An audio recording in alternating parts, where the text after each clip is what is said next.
Nowhere is a surrealist drama directed by Gregg Araki.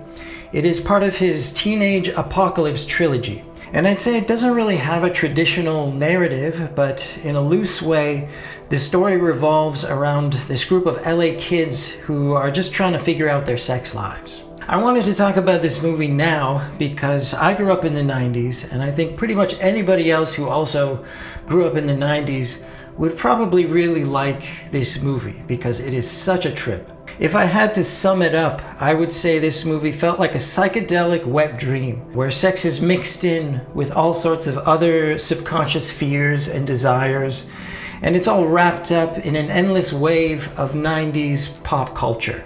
It's a movie that kind of just makes me want to go on a night drive. With everything we have going on these days, with the popularity of liminal spaces and also dreamcore stuff, it kind of feels as if our culture has only now just kind of caught up to Gregg Araki's vision for this movie, because it is dreamcore to the utmost degree. It's amazing to me that someone like Gregg had the foresight to capture the culture of the 90s in this way while it was still happening. And I honestly do not think there is a better time than now to be watching something like this. I think it is a perfect movie, and that's all I got to say about it.